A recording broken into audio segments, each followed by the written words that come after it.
Hello नमस्कार दोस्तों, welcome to my YouTube classes सीखो इंग्लिश। दोस्तों, आज मैं जो वीडियो बनाने जा रहा हूँ वो एक इंग्लिश का नहीं है बल्कि हाई स्कूल की चित्रकला का है। और ये वीडियो भी मैं विद्यार्थियों के हित को ध्यान में रखकर बना रहा हूँ।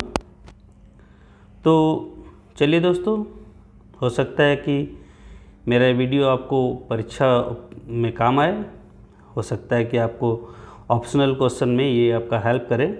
चलिए तो देख लेते हैं। सबसे पहले हम देखते हैं रंगों का वर्गीकरण।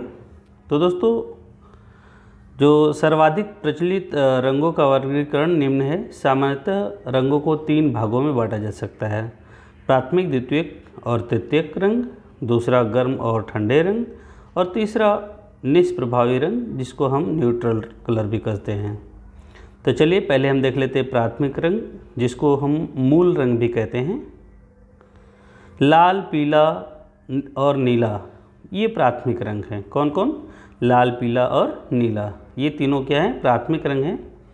ये तीनों रंग अन्य रंगों का आधार हैं और इनसे अन्य रंग भी बनाए जा सकते हैं।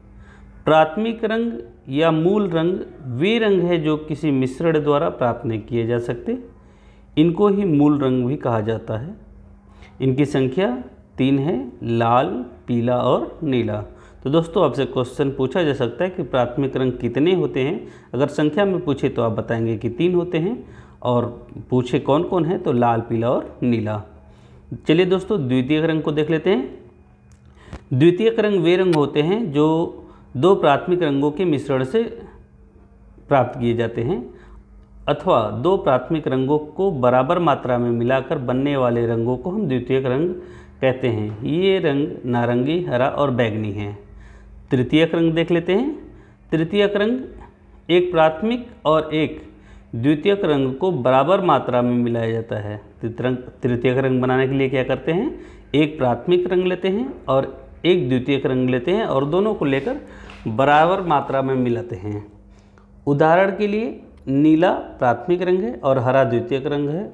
अगर इन दोनों रंगों को मिलाया जाए तो नीला हरा तृतीयक रंग बनाया जाता है। चलिए देखते हैं कुछ। देखिए एग्जाम्पल्स: पीला प्लस नारंगी बराबर पीला नारंगी, लाल प्लस नारंगी बराबर लाल नारंगी, लाल प्लस बैगनी बराबर लाल बैगनी, नीला प्लस बैगनी बराबर नीला बैगनी, नीला प्लस हरा बराबर नीला हरा, पीला प्लस हरा बराबर पीला हरा। 3 प्राथमिक, 3 द्वितीयक और 6 तृतीयक रंगों से हमें हमारे 12 रंगों का समूह प्राप्त होता है। तो कितने प्राथमिक हैं? 3 प्राथमिक हैं, 3 द्वितीयक हैं और 6 क्या हैं? तृतीयक रंग हैं। इस प्रकार से इतने 12 रंग प्राप्त होते हैं। चलिए दोस्तों, अब हम देखते हैं गर्म रंग। गर्म रंग लाल, नारंगी, पीला आदि हैं। कौन कौन से हैं? लाल, नारंगी, पीला आदि। इनमें अग्नि या सूर्य तत्व होता है। ये जल, उत्साह, उत्तेजना, प्रसन्नता का आभास कराते हैं। आकार और लंबाई का भ्रम होता है तथा गर्माहट की अनुभूति कराते हैं।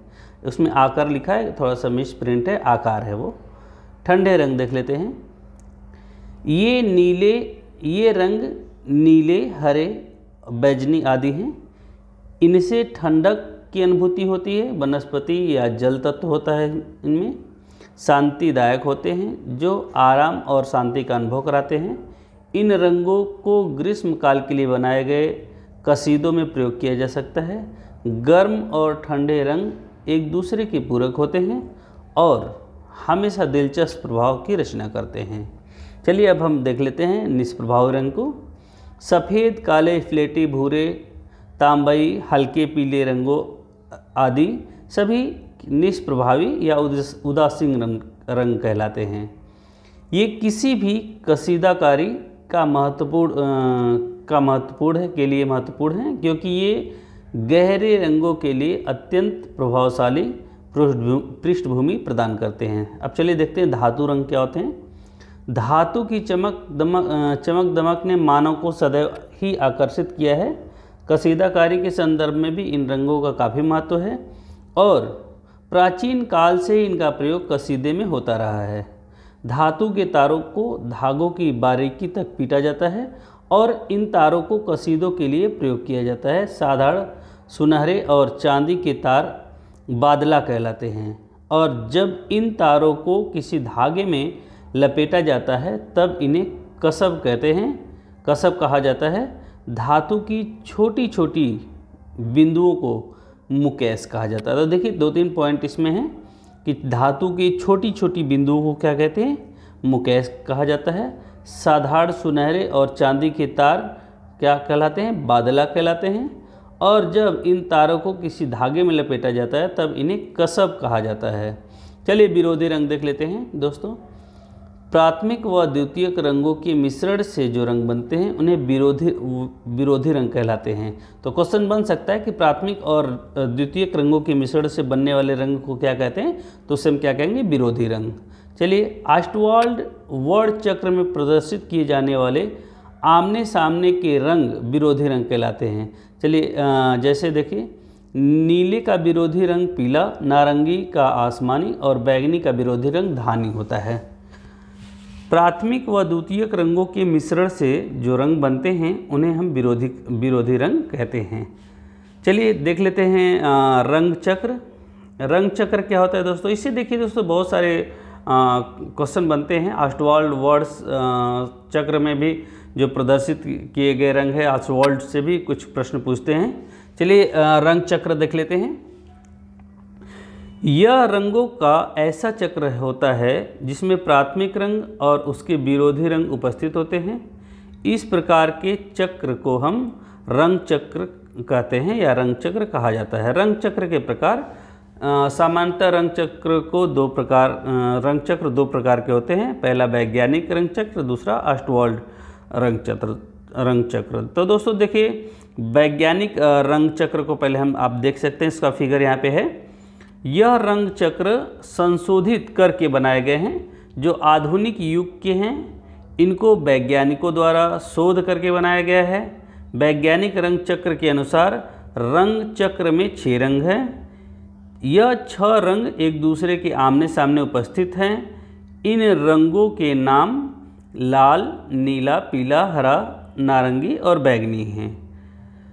इन 6 रंगों का प्रयोग करते हुए जब एक वृत्ताकार चक्र में इनको रखा जाता है तो इन 6 रंगों के द्वारा एक चक्र बनता है, जिसे हम क्या कहते हैं, वैज्ञानिक रंग चक्र कहा जाता है। वैज्ञानिक रंग चक्र में लाल का विरोधी रंग हरा, नारंगी का विरोधी नीला रंग, बैंगनी का विरोधी पीला रंग होता है। अब चलिए ऑस्टवाल्ड रंग चक्र को देख लेते हैं। तो दोस्तों यह रंग चक्र संशोधित करके बनाए गए हैं जो विल्हेम ओस्टवाल्ड के द्वारा प्रस्तुत किए गए हैं। ओस्टवाल्ड रंग चक्र के अनुसार रंग चक्र में 8 रंग होते हैं। यह 8 रंग एक दूसरे के आमने सामने उपस्थित होते हैं। इन 8 रंगों के नाम लाल, नीला, पीला, हरा, नारंगी, समुद्री हरा जिसको हम आसमानी कहते हैं, धानी और बैंगनी हैं। इन 8 रंगों का प्रयोग करते हुए जब एक वृत्ताकार चक्र में इनको रखा जाता है तो इन 8 रंगों के द्वारा एक चक्र बनता है जिसे हम क्या कहते हैं, ओस्टवाल्ड चक्र रंग चक्र कहा जाता है। ओस्टवाल्ड रंग चक्र में विरोधी रंग देखिए कौन कौन से हैं। लाल का विरोधी है हरा, जैसा कि ऊपर आप देख रहे हैं। लाल के ठीक सामने हरा है, तो लाल का विरोधी क्या है, हरा है। नारंगी का विरोधी रंग समुद्री हरा या आसमानी नीला कह सकते हैं। पीला का विरोधी रंग नीला, बैंगनी का विरोधी रंग धानी है। अब चलिए दोस्तों तटस्थ रंग या उदासीन रंग देखते हैं। दोस्तों वे रंग जिनका उपयोग किसी रंग को हल्का या गाढ़ा करने के लिए किया जाता है वे उदासीन रंग या तटस्थ रंग कहलाते हैं। उदासीन रंग काला रंग और सफ़ेद रंग है। सरल भाषा में काले और सफ़ेद रंग को तटस्थ रंग या उदासीन रंग कहते हैं। इनके उपयोग से किसी भी रंग को गाढ़ा या हल्का किया जाता है। जब किसी भी रंग में काले रंग को मिलाया जाता है तो वह रंग गहरा हो जाता है और ठीक इसके विपरीत जिस रंग में सफ़ेद रंग मिलाया जाता है वह रंग हल्का बन जाता है।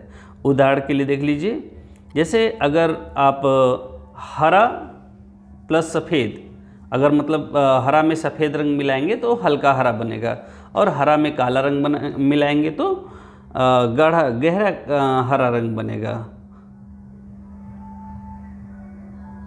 बहुविकल्पी प्रश्नों को देख लेते हैं जो परीक्षा के दृष्टिकोण से बहुत उपयोगी है।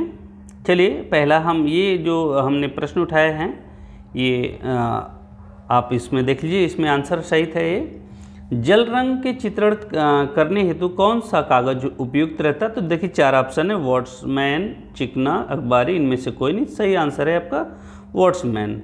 6 वृद्धि के सिद्धांत के अनुसार दूर की वस्तुएं दिखाई देती हैं, छोटी, धुंधली, देखिए इसमें लिखा है क व ख दोनों, या इनमें से कोई नहीं।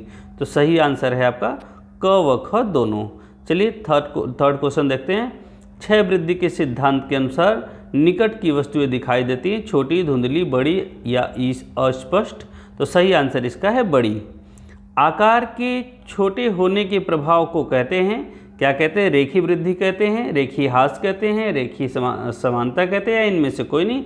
सही आंसर आपका है रेखीय वृद्धि। दूरी के प्रभाव से रंगों का धुंधला एवं शीतल होना कहलाता है, क्या कहलाता है भाई? रेखीय क्षय, वातावरणीय क्षय, कोणीय क्षय, इनमें से कोई नहीं। तो सही आंसर है आपका वातावरणीय क्षय। प्राकृतिक दृश्य चित्रण करते समय छाया एवं प्रकाश का चित्रण करना चाहिए, किससे करना चाहिए भाई? सीधे पेंसिल से, सीधे स्याही से, सीधे रंग से, या सीधे स्केच से? सही आंसर आपका है सीधे रंग से। प्रातः काल के समय वातावरण में किस रंग की अधिकता होती है? तो प्रातः काल के समय देख लेते हैं किसकी अधिकता? सफ़ेद, नीला, काला और पीला। 4 ऑप्शन है, आपका सही आंसर है पीला। सायंकाल के समय वातावरण में किस रंग की अधिकता होती है? तो देखिए दोस्तों, शाम के समय आपका ऑप्शन देख लेते हैं, पीला, लाल, नीला, सफ़ेद। सही आपका आंसर क्या है? लाल। तो शाम के समय लाल रंग का क्या होता है? अधिकता होता है वातावरण में। चलिए अगला क्वेश्चन, नवा क्वेश्चन लेते हैं। प्राकृतिक दृश्य चित्रण करते समय प्रातः काल को दर्शाने के लिए कैसे रंगों का प्रयोग करना चाहिए? तो हमारे ऑप्शन है चटकीले, धुंधले, भड़कीले, या इनमें से कोई नहीं। तो सही आंसर क्या है? चटकीले। प्राकृतिक दृश्य चित्रण करते समय सायंकाल को दर्शाने के लिए कैसे रंगों का प्रयोग करना चाहिए? तो देखिए दोस्तों, इसमें आपके 4 ऑप्शन क्या है? चटकीले, धुंधले, भड़कीले, इनमें से कोई नहीं। सही आंसर क्या है? धुंधले। तो देखिए प्राकृतिक दृश्य करते समय प्रातःकाल दर्शाने के लिए चटकीले चाहिए, और प्राकृतिक दृश्य चित्रण करते समय सायंकाल के लिए क्या चाहिए? धुंधले रंग चाहिए। वह स्थान जहाँ पर धरती और आकाश मिलते हुए प्रतीत होते हैं कहलाता है क्षितिज, नेत्रज, द्वित्रिज्य, या इनमें से कोई नहीं। सही आंसर आपका क्या है? क्षितिज। चलिए दोस्तों अपने 12वें क्वेश्चन को देख लेते हैं। नेत्र तल से ऊपर का स्थान कहलाता है। तो नेत्र तल से ऊपर का स्थान क्या कहलाता है? सूर्य, चंद्रमा, धरती, आकाश। तो सही आंसर क्या है? आकाश। नेत्र तल से नीचे का स्थान कहलाता है। तो दोस्तों 4 ऑप्शन देखिए, सूर्य, चंद्रमा, धरती, आकाश। तो क्या हो जाएगा? धरती। तो देखिए दोनों क्या है? नेत्र तल से ऊपर आकाश, और नेत्र तल से नीचे क्या होता है? नीचे का स्थान धरती होता है। तो वह बिंदु जहाँ पर सारी वस्तुएं एक जगह सिमट कर हमारी आँखों से ओझल हो जाती है कहलाता है। तो इसको क्या कहते हैं? देखिए 4 ऑप्शन क्या है? दृष्टि केंद्र, नेत्र तल, दृष्टि रेखा, इनमें से कोई नहीं। सही आंसर क्या है? दृष्टि केंद्र। जब हम किसी ऊंची वस्तु पर खड़े होकर एक निश्चित दूरी तक पृथ्वी को देखते हैं तो क्षैतिज रेखा बनती है, ऊपर, मध्य में, नीचे, कहीं भी नहीं। सही आंसर क्या है? नीचे। जब हम जमीन पर बैठकर एक निश्चित दूरी तक देखते हैं तो क्षैतिज रेखा बनती है, ऊपर, मध्य में, नीचे, इनमें से कहीं नहीं। तो सही आंसर क्या है? ऊपर। जब हम जमीन पर खड़े होकर निश्चित दूरी तक देखते हैं तो क्षैतिज रेखा बनती है, कहाँ बनती है भाई? ऊपर, मध्य में, नीचे, या इनमें से कोई नहीं। सही आंसर क्या है? मध्य में। तो दोस्तों इस तरह के देखिए 3-4 क्वेश्चन हैं जो कि क्षैतिज रेखा पे पूछे गए हैं। देखिए नेत्र तल के ऊपर का भाग कहलाता है। तो देखिए नेत्र तल से ऊपर का भाग क्या कहलाता है? अग्रभूमि, मध्यभूमि, पृष्ठभूमि, या इनमें से कोई नहीं। सही आंसर क्या है? पृष्ठभूमि। चलिए अगला क्वेश्चन लेते हैं। आकाश, बादल, पक्षी आदि बनाए जाते हैं। कहाँ पे बनाए जाते हैं? अग्रभूमि में, मध्यभूमि में, पृष्ठभूमि में, या इनमें से कोई नहीं। सही आंसर क्या है? पृष्ठभूमि में। नेत्र तल से नीचे का भाग कहलाता है अग्रभूमि, मध्यभूमि, पृष्ठभूमि, या इनमें से कोई नहीं। तो सही आंसर क्या है? अग्रभूमि। नेत्र तल से नीचे का भाग जो है वो अग्रभूमि कहलाता है। जल रंग होते हैं, देखिए जल रंग कितने होते हैं? जल रंग होते हैं, क्या होते हैं? पारदर्शी, अपारदर्शी, आभासी, पारभासी। तो सही आंसर क्या है? पारदर्शी होते हैं। जल रंग कैसे होते हैं? पारदर्शी होते हैं। पोस्टर कलर होते हैं पारदर्शी, अपारदर्शी, आभासी, परभासी। तो क्या होगा? सही आंसर क्या है? अपारदर्शी। पोस्टर कलर क्या होते हैं? अपारदर्शी होते हैं। सामान्य स्थिति में आकाश का रंग ऊपर की ओर रहता है। किस स्थिति में भाई? चलिए, ऊपर की ओर कैसा रहता है? गहरा नीला, हल्का नीला, सफ़ेद, बैगनी। सही आंसर क्या है? गहरा नीला। निकट स्थित पेड़ों में कौन सा रंग प्रमुखतया भरा जाता है? जो पेड़ निकट स्थित हो, नज़दीक हो, उसमें crimson, Prussian blue, SAP green या कोबाल्ट ब्लू। तो सही आंसर क्या है? SAP green. निकट स्थित पेड़ों में सैप ग्रीन रंग भरा जाता है। दूर स्थित पहाड़ियों में कौन सा रंग प्रमुखतया भरा जाता है? तो cobalt blue, Prussian blue, SAP green या अल्ट्रा मैरीन ब्लू। तो सही आंसर क्या है? Cobalt blue. तो दूर स्थित पहाड़ियों में कौन सा रंग प्रमुखतया भरा जाता है? तो कोबाल्ट ब्लू। चलिए अगला क्वेश्चन देख लेते हैं, 26वां क्वेश्चन।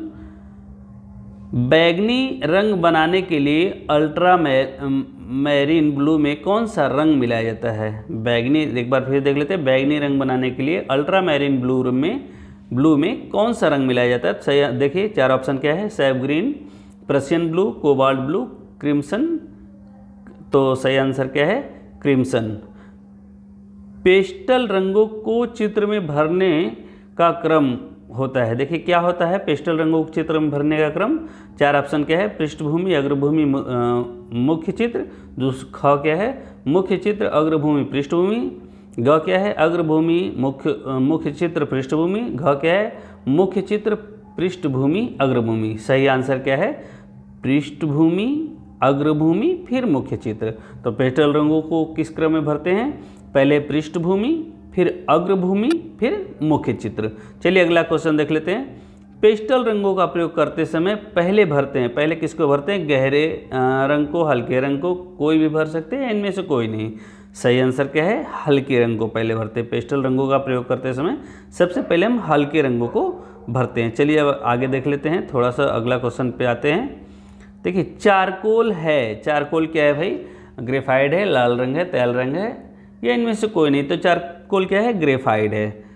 पेस्टल रंग किस प्रकार के होते हैं? तो दोस्तों देखिए अस्थाई, अस्थाई, चमकीले, धुंधले। तो अस्थाई। पेस्टल रंग कैसे होते हैं? अस्थाई होते हैं।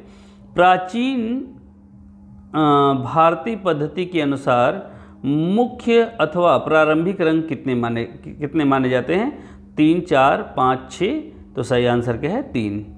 समकोण त्रिभुज किसे कहते हैं? तो देखिए जिसका आधार कोण 45 डिग्री का होता है, जिसका आधार कोण 75 डिग्री का होता है, जिसका आधार कोण 60 डिग्री का होता है, या जिसका आधार कोण 90 डिग्री का होता है। सही क्या है?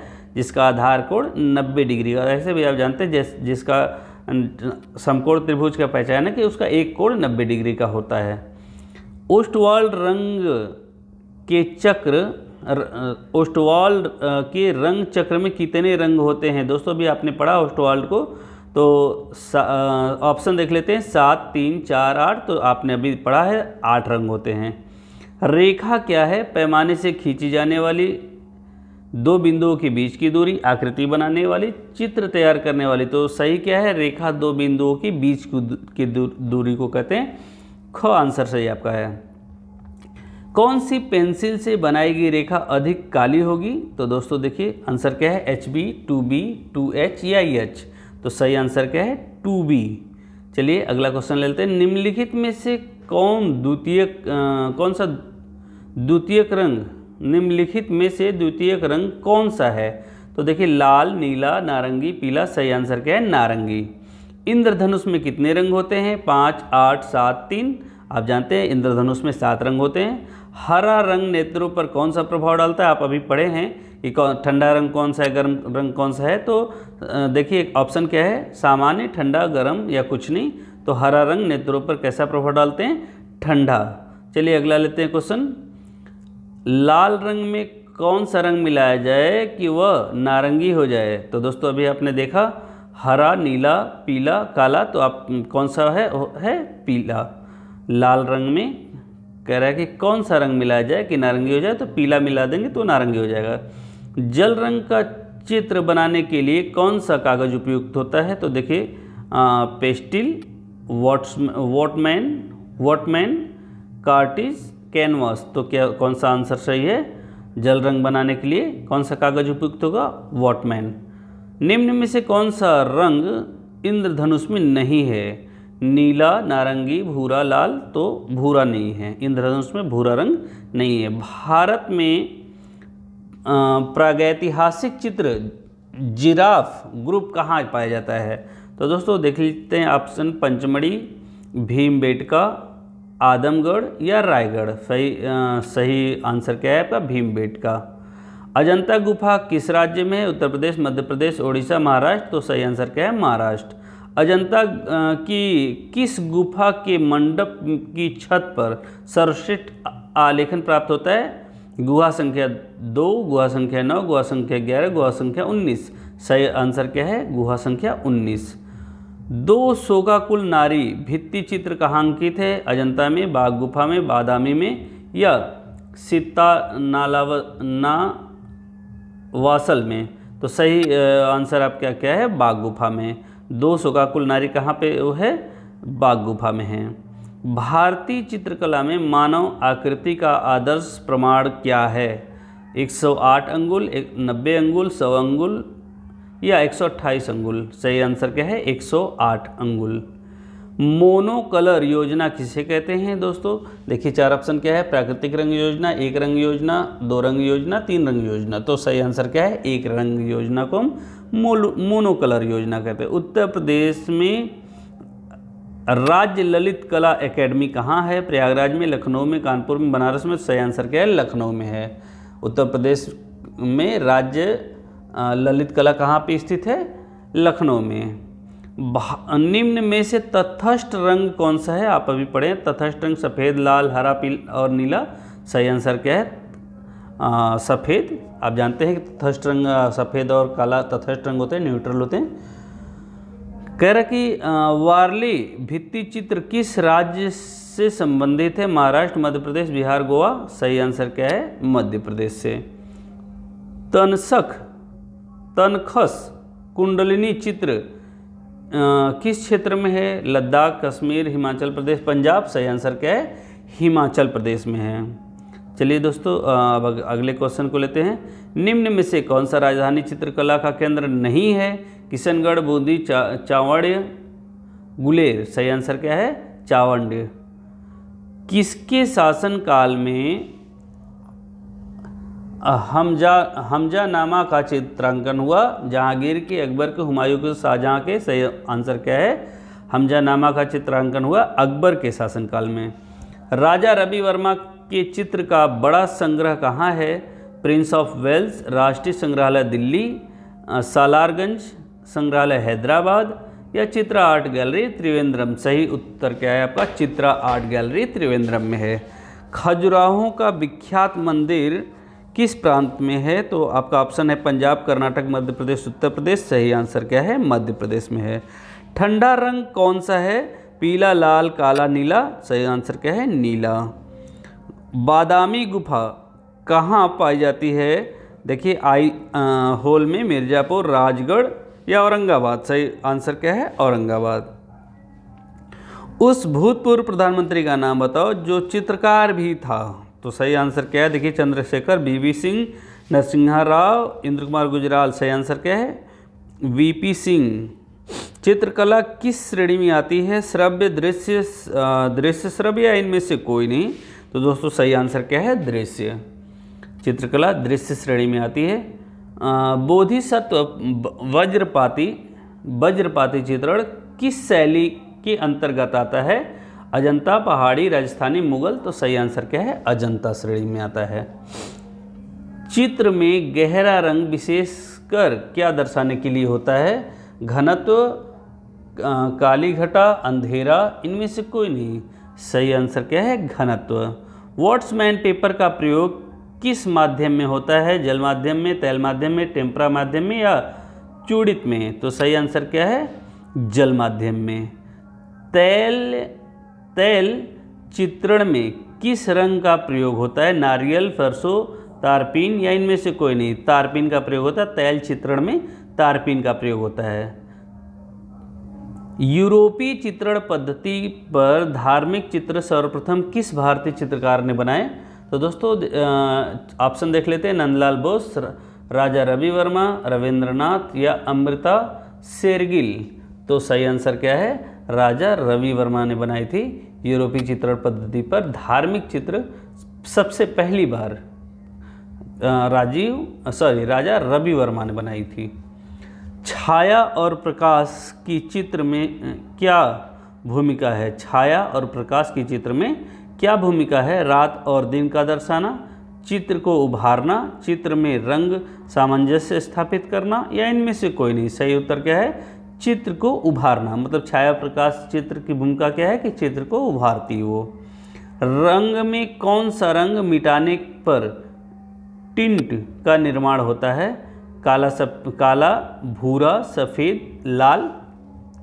तो सफ़ेद रंग को मिटाने पर क्या होता है? टिंट का निर्माण होता है। निम्न में से कौन सा रंग उदासीन है? पीला, काला, लाल, नीला? सही आंसर क्या है? काला।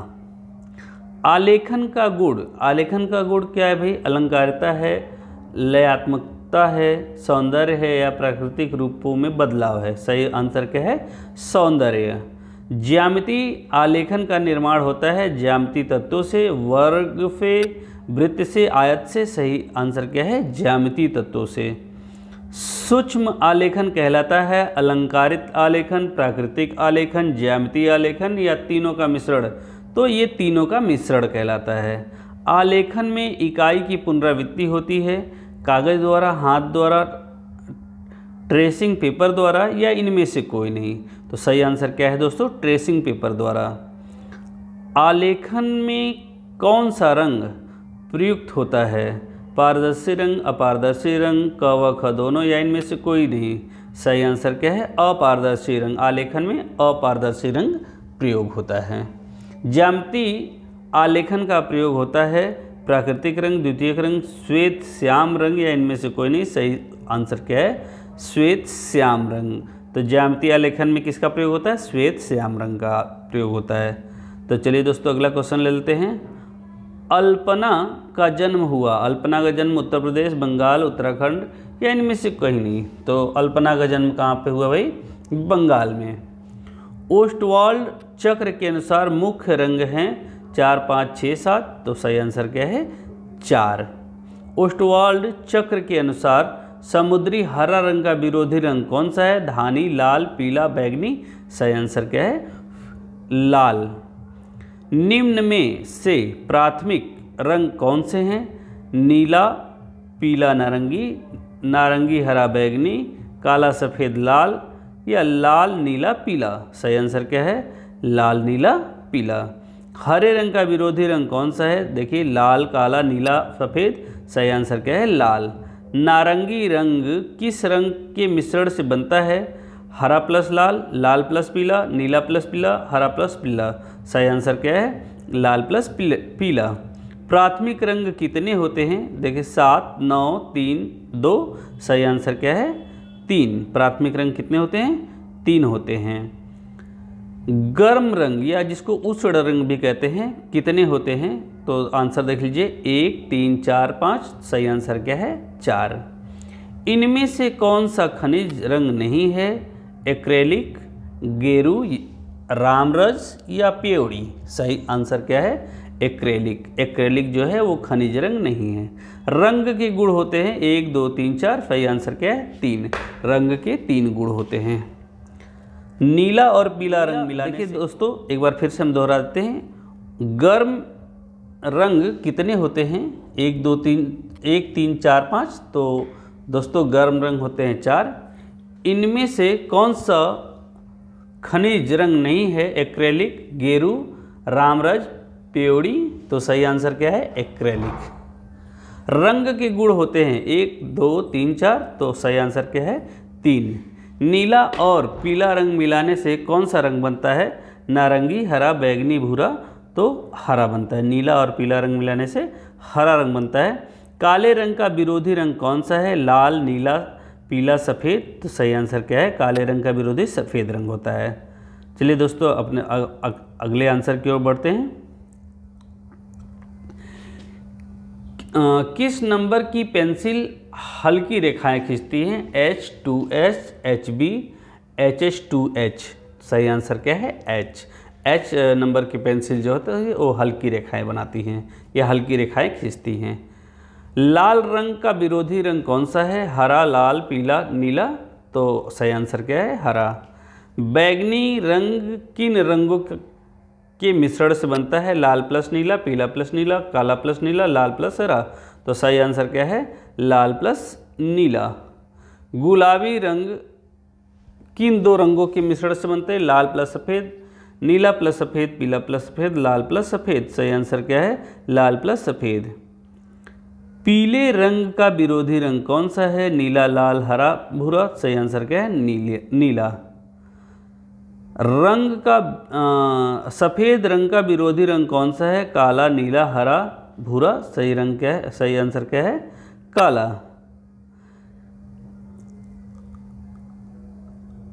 हरा रंग किन रंगों के मिश्रण से बनता है? नीला प्लस पीला, पीला प्लस लाल, लाल प्लस हरा, हरा प्लस पीला, सही आंसर क्या है? नीला प्लस पीला। नीला और पीला मिलाने से हरा रंग बनता है। कला शब्द किस भाषा का है? तो देखिए हिंदी, संस्कृत, फारसी, पाली, तो कला शब्द जो है वो संस्कृत भाषा से निकला हुआ शब्द है। चित्रकला के कितने अंग माने जाते हैं? तो चित्रकला के देखिए कितने अंग माने? 6, 2, 4, 8, तो चित्रकला के कुल 6 अंग माने जाते हैं। आदर्श रंग कितने होते हैं? तो देखिए ऑप्शन देखिए 8, 3, 4, 6, तो सही क्या है? 3 होते हैं। आदर्श रंग कितने होते हैं? 3 होते हैं। बैगनी रंग का विरोधी रंग है, बैगनी का विरोधी क्या है?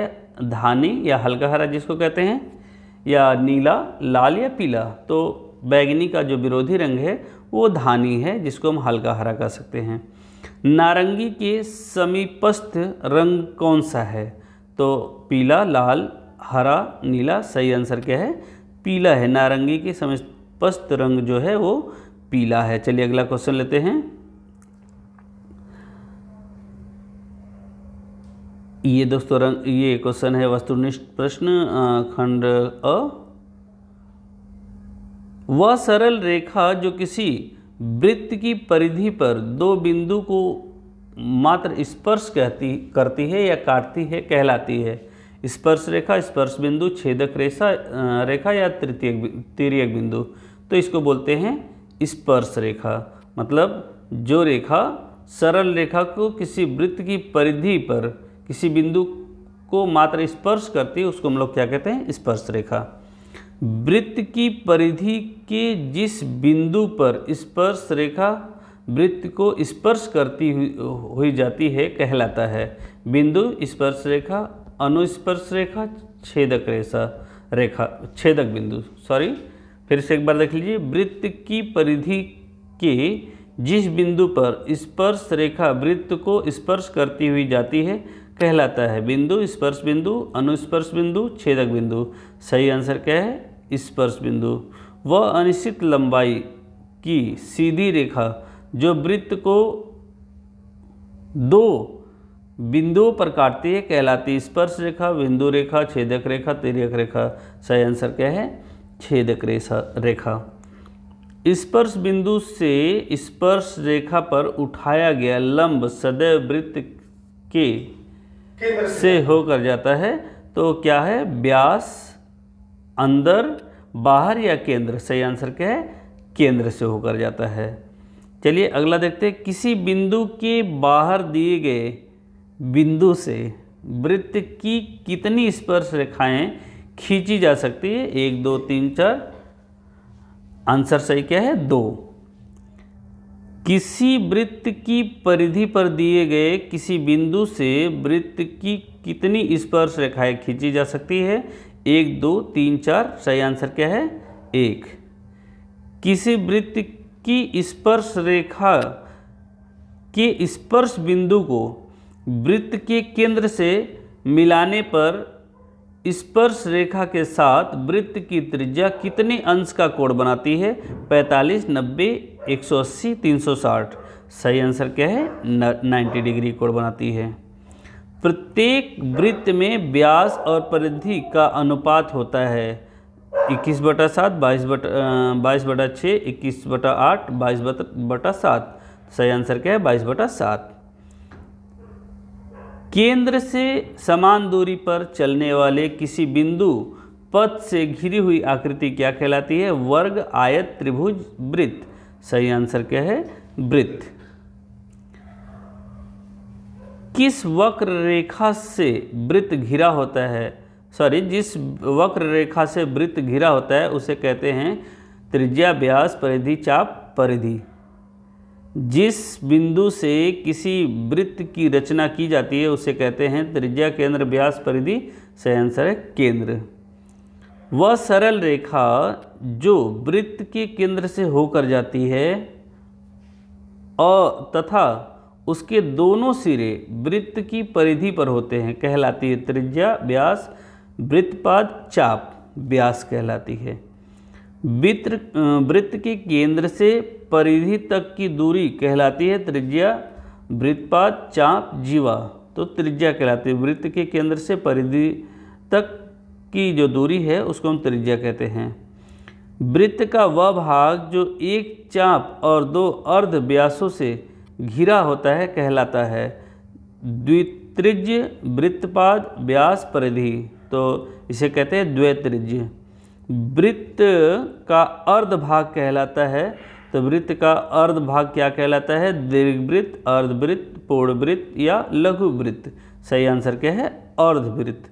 वृत्त का अर्ध भाग क्या कहलाता है? अर्धवृत्त कहलाता है।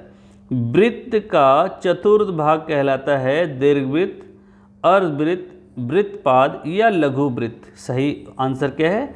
वृत्तपाद कहलाता है। वृत्त का जो चौथा भाग होता है वो उसे हम क्या कहते हैं? वृत्तपाद कहते हैं।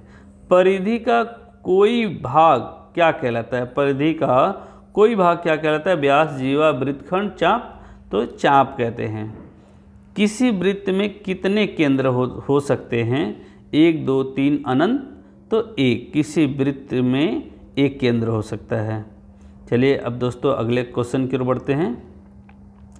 जब किसी क्षेत्र के सभी शीर्ष किसी अन्य क्षेत्र की भुजाओं पर अथवा शीर्षों पर होते हैं तो उस क्षेत्र को अन्य क्षेत्र कहा जाता है। अन्य क्षेत्र का क्या कहा जाता है? देखिए, अंतर्गत, परिगत, बहिर्गत या इनमें से कोई नहीं। सही आंसर क्या है? अंतर्गत। क्या कहलाता है? तो उस क्षेत्र के अन्य क्षेत्र के अंतर्गत कहा जाता है। जब किसी क्षेत्र की सभी भुजाएं किसी अन्य क्षेत्र की भुजाओं को स्पर्श करती हो अथवा शीर्ष आकृति पर पड़ते हो तो उस क्षेत्र को अन्य क्षेत्र के क्या कहते हैं? अंतर्गत, परिगत, बहिर्गत या इनमें से कोई नहीं। सही आंसर क्या है? परिगत कहते हैं। किसी आकृति को बाह्य स्पर्श करता हुआ ऐसा वृत्त जो उस आकृति की 2 भुजाओं को आगे बढ़ाने पर उन्हें भी स्पर्श करता है, उस आकृति या क्षेत्र का क्या कहलाता है भाई? अंतर्गत, परिगत, बहिर्गत या इनमें से कोई नहीं। तो उसको बहिर्गत कहते हैं। एक वृत्त के अंतर्गत केवल उसी चतुर्भुज की रचना हो सकती है जिसके सम्मुख कोण का योग 2 क्या होता है? 2 देखिए समकोण होता है, 2 निम्न कोण होता है, अधिक कोण होता है या बृहत कोण होता है। तो सही आंसर क्या है? 2 समकोण होता है। जब कोई वृत्त किसी क्षेत्र के अंतर्गत खींचा जाता है तब वह क्षेत्र की प्रत्येक शीर्ष को स्पर्श करता है, भुजा को स्पर्श करता है, बिंदु को या इनमें से किसी को नहीं स्पर्श करता है। तो सही आंसर क्या है? भुजा को स्पर्श करता है।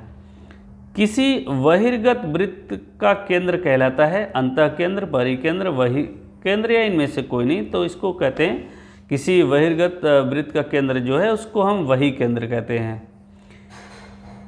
किसी भी क्षेत्र की सीमाओं द्वारा जो स्थान घेरा जाता है उन्हें कहते हैं परिमाप, क्षेत्रफल, व्यास, परिधि, तो उन्हें क्षेत्रफल कहते हैं।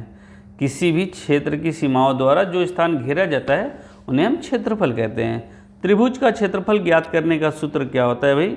आधार गुणे ऊंचाई बटा 2, ख क्या है? भुजा गुणे भुजा, लंबाई गुणे चौड़ाई, या इनमें से कोई नहीं, तो सही आंसर क्या है? आधार गुणे ऊंचाई बटा 2। वर्ग का क्षेत्रफल ज्ञात करने का सूत्र क्या है? आधार गुणे ऊंचाई बटा 2, भुजा गुणे भुजा, लंबाई गुणे चौड़ाई, या पाई इंटू आर स्क्वायर, तो सही आंसर क्या है? भुजा गुणे क्षेत्रफल ज्ञात करने का सूत्र क्या होता है? क देखिए, आधार गुणे ऊंचाई बटा 2, भुजा गुणे भुजा, लंबाई गुणे चौड़ाई, त्रिज्या आर इंटू त्रिज्या स्क्वायर, सही आंसर क्या है? लंबाई गुणे चौड़ाई। वृत्त का क्षेत्रफल ज्ञात करने का सूत्र आधार गुणे ऊंचाई बटा 2, लंबाई गुणे चौड़ाई, भुजा गुणे भुजा, पाई इंटू त्रिज्या स्क्वायर, क्या हो जाएगा? पाई इंटू त्रिज्या स्क्वायर। समकोण त्रिभुज में कर्ण का वर्ग अन्य दो भुजाओं के वर्गों के बराबर होता है, गुणनफल के बराबर होता है, अंतर के बराबर होता है, योग के बराबर होता है, इनमें से कोई नहीं है तो योग के बराबर होता है। त्रिभुज की कोई माध्यिका उसकी दो भागों में विभाजित करती है और वे भाग क्षेत्रफल में क्या बराबर होते हैं? भिन्न होते हैं, कुछ कर नहीं सकते, इनमें से कोई नहीं, बराबर होते हैं। चतुर्भुज की सीमाओं के मध्य बिंदुओं को मिलाने से किस प्रकार का चतुर्भुज बनता है? समांतर, विषम, सम, इनमें से कोई नहीं, सही उत्तर क्या है? समानांतर।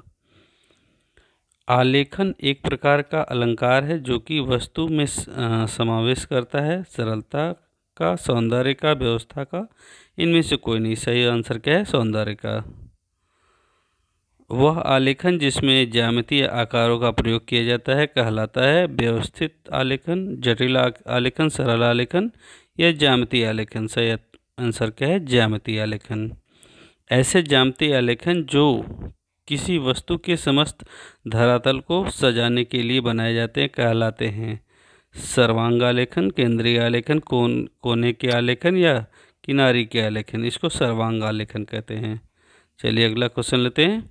ज्यामितीय आलेखन की रचना का आधार है रंग, रेखाएं, साँचे, इनमें से कोई नहीं, रेखाएं। ज्यामितीय आलेखन में रेखाओं को गहरा करने के लिए किस पेंसिल का प्रयोग करते हैं? HB, 2B, 2HB, या B, 2B। ज्यामितीय आलेखन का निर्माण होता है ज्यामितीय तत्वों से, वर्ग से, वृत्त से, आयत से। ज्यामितीय तत्वों से आलेखन में प्रयोग होता है प्राकृतिक रंग, द्वितीयक रंग, श्वेत श्याम रंग, इनमें से कोई नहीं, श्वेत श्याम रंग। अल्पना का जन्म हुआ राजस्थान, उत्तर प्रदेश, बिहार में, बंगाल में, सही आंसर क्या है? बंगाल में। साधारण मापनी पर कितने प्रकार के माप दिखाए जा सकते हैं? 1, 3, 2, 4, सही आंसर है 2। विकर्ण मापनी पर लगातार कितने माप दिखाए जा सकते हैं? 3, 4, 2, 5, सही आंसर क्या है? 3। निरूपक भिन्न में अंश होता है हर से बड़ा, समान, छोटा, आधा, छोटा। निरूपक भिन्न का अंश सदैव रखा जाता है 1, 2, 1, 4, इनमें से कोई नहीं, तो क्या आंसर हो जाएगा? 1। तो दोस्तों चलिए अगले क्वेश्चन की ओर बढ़ते हैं। विकर्ण मापनी द्वारा निम्नलिखित में से कितने मापे अंकित कर सकते हैं? सही आंसर क्या है? किलोमीटर, हेक्टोमीटर, डेकामीटर, दूसरा है किलोमीटर मीटर, तीसरा है मीटर सेंटीमीटर, चौथा है केवल मीटर। आंसर सही क्या होगा? Kilometre, hectometre, decametre. 4 वर्ग सेमी 64 वर्ग मीटर को प्रदर्शित करता है। इसकी निरूपकता है 1/50, 1/48, 1/400, 1/100। सही आंसर क्या है? 1/100। 9 वर्ग सेमी 144 वर्ग मीटर को प्रदर्शित करता है। निरूपकता भिन्न होगी 1/60, 1/90, 1/400, 1/300। सही आंसर क्या है? 1/400। 5 मीटर को 2 सेमी से प्रदर्शित करने वाली मापनी की निरूपक भिन्न क्या होगी? 1/120, 1/60, 1/220, या 1/500? 1/250। 1/120, 1/60, 1/250, 1/500। सही आंसर क्या है? 1/250। निरूपक भिन्न की इकाई होती है। मीटर, किलोमीटर नहीं होती है, मिलीमीटर नहीं होती है, निरूपक भिन्न की इकाई नहीं होती है। समपरिमाप मापने में प्रयुक्त तीनों रेखाओं का कोण क्या होता है? 0, 30-45, 0-60-90, 30-45-60, 30-60-90। सही आंसर क्या है? 30-60-90 घ आंसर। 3 सेमी 5 मीटर प्रदर्शित करने वाली विकर्ण मापनी की निरूपक भिन्न क्या है? 3/500, 1/50, 1/60, 3/5000। सही आंसर क्या है? 1/60। 1 मीटर 2.5 सेमी प्रदर्शित करने वाली विकर्ण मापनी का निरूपक भिन्न क्या होगा? 1/60, 1/50, 1/40, 1/30। सही आंसर क्या है? 1/40। चलिए दोस्तों, तो ये है हमारे बहुविकल्पी क्वेश्चन। अब चलिए हम थोड़ा सा आपको पेपर भी समझा देते हैं चित्रकला का, जिसमें मैं ऑप्शनल क्वेश्चन बताता हूँ कि वो कौन कौन से आने वाले हैं। दोस्तों, तो थोड़ा सा हम पेपर के विषय में बात कर लेते हैं। देखिए दोस्तों, इसमें जो निर्देशन लिखा है कि प्रारंभ के 15 मिनट परीक्षार्थियों को प्रश्न पढ़ने के लिए निर्धारित हैं। देखिए, प्रश्न पत्र 2 भागों में विभाजित है, भाग 1 एवं भाग 2। प्रथम भाग 3 खंडों में विभाजित है। इनमें से खंड क के तीनों भागों में से किसी 10 प्रश्न को करना अनिवार्य है। खंड ख के सभी प्रश्न अनिवार्य है। तो देखिए, ऑप्शनल जो है वो 2 खंड में विभाजित है। जो पहला खंड है, प्रथम भाग है, वो 3 खंडों में विभाजित है। आप तीनों में से किसी एक को करेंगे, ऐसा नहीं कि तीनों में से अलग अलग क्वेश्चन जो आपको आ रहा है उसको छाट के करेंगे। जैसे आपको प्राकृतिक दृश्य चित्रण, इनमें से 10 प्रश्न आएंगे, आप चाहें तो इनको कर लें, या फिर देखिए अथवा करके आलेखन दिया है, आप चाहें तो 10 प्रश्न आलेखन के कर सकते हैं, या आप चाहें तो अथवा करके प्राविधिक कला के 10 प्रश्न दिए हैं, आप चाहे तो 10 प्रश्न इसके कर लें। तो आप तीनों में से किसी के भी 10 प्रश्न कर सकते हैं। लेकिन खंड ख जो है, इसमें आपका स्मृति चित्रण, इसके 10 प्रश्न अनिवार्य हैं, ये करने ही करने हैं। ठीक है दोस्तों, तो चलिए हम लोग थोड़ा सा देख लेते हैं इसको। तो चलिए, सबसे पहले हम प्राकृतिक दृश्य चित्रण की बात कर लेते हैं।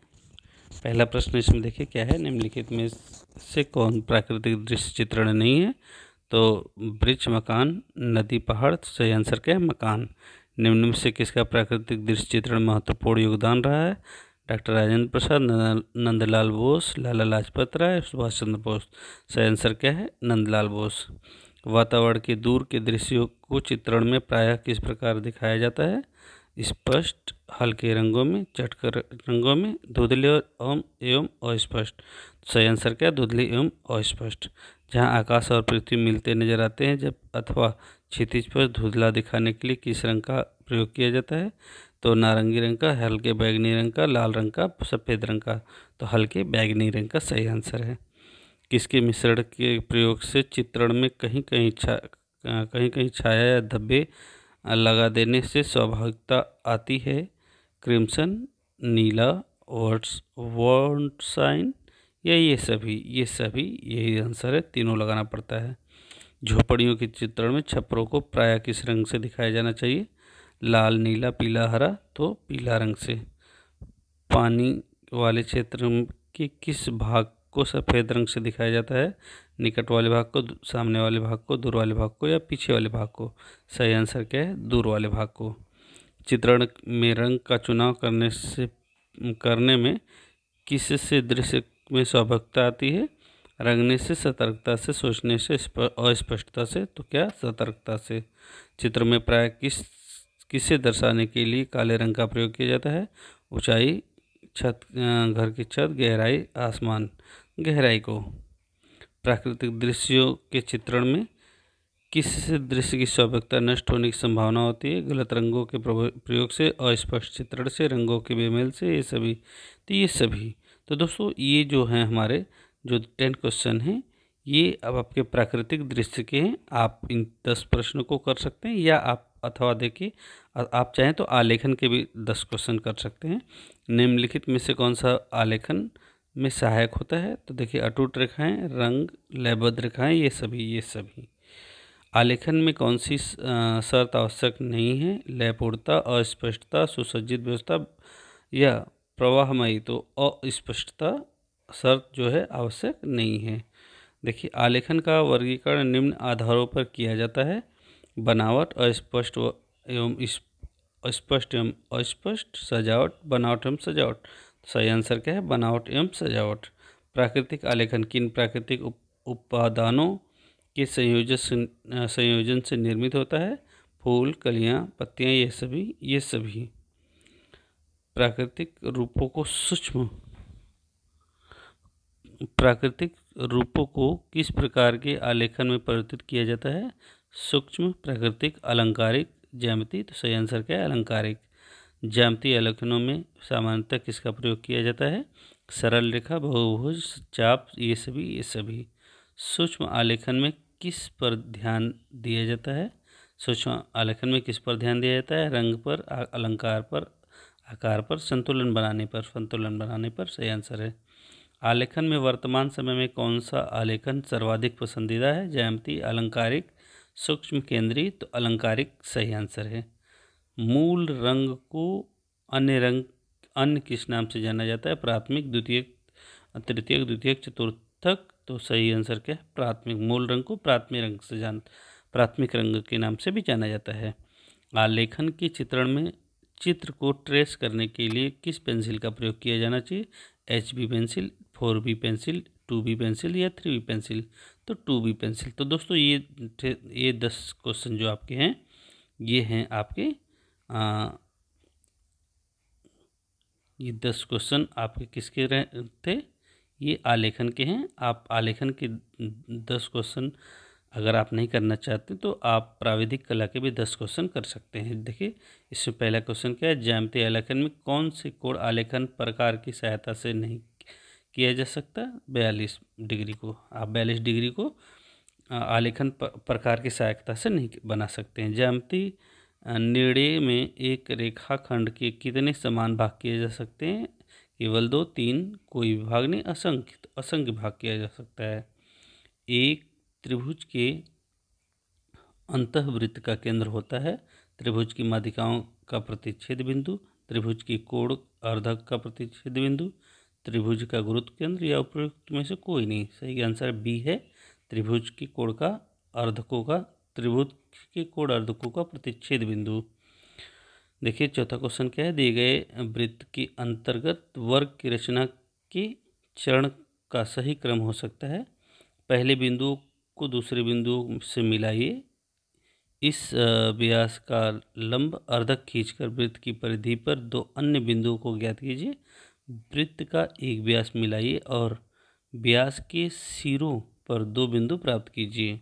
देखिए, कूट में दिया है 1 2 3, 2 1 3, 3 2 1 या 3 1 2। सही आंसर क्या है? बी है, 3 2 1। मतलब पहले वृत्त का व्यास मिलाइए और व्यास के सिरों पर 2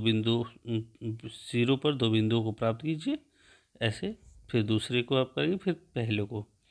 किसी वृत्त के 3 बिंदुओं पर खींची गई स्पर्श रेखाओं में कौन सा त्रिभुज बनेगा? समकोण त्रिभुज, समद्विबाहु त्रिभुज, समबाहु त्रिभुज या निश्चित नहीं है? तो ये निश्चित नहीं है।